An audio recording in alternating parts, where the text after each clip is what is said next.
वालेकुम, आप देख रहे हैं के न्यूज एचडी में हूं हारिस अली शाह गिलानी। चलते हैं आज की अहम खबरों की तरफ। रुख करेंगे रावलपिंडी का।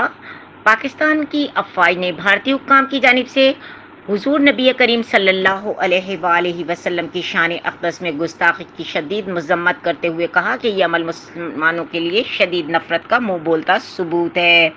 तफसीलात के मुताबिक पाक फौज के शोबा ताल्लुकात आमा ISPR के सरबराह मेजर जनरल बाबर इफ्तिखार ने समाजी राब्ते की वेबसाइट ट्विटर पर भारतीय हुक्काम की जानिब से गुस्ताखाना बयान की सख्त मज़म्मत की।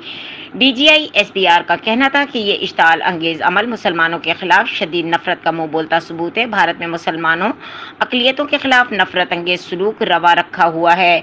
याद रहे कि भारत के हुक्मरान पार्टी की तर्जुमान की तौहीन आमेज़ बयानात पर दफ्तर खारजा ने भारतीय नाज़िमुल उमूर को तलब किया और मज़कूरा बयानात पर सख्त एहतिजाज किया। तर्जुमान का कहना था कि पाकिस्तान भारत में फ़िरका वाराना तशद्दुद नफरत में इजाफे पर तशवीश है। भारत में मुस्लिम मुखालिफ जज्बात इस्लामी फोबिया वाज़ा नताइज के सिवा कुछ नहीं। पाकिस्तान की जानिब से BJP की क़यादत और हुकूमत से मुतालबा किया गया कि BJP ओहदेदारों की तौहीन आमेज़ तबसरों की गैर वाज़ेह तौर पर मज़म्मत की जाए। भारतीय रहनुमाओं से फैसला कुन और काबिल अमल कार्रवाई से जवाबदेही की जाएगी। मज़ीद खबरों और अपडेट्स के लिए हमारे साथ रहिएगा। तब तक के लिए अपना ख्याल रखिएगा। अल्लाह हाफ़िज़।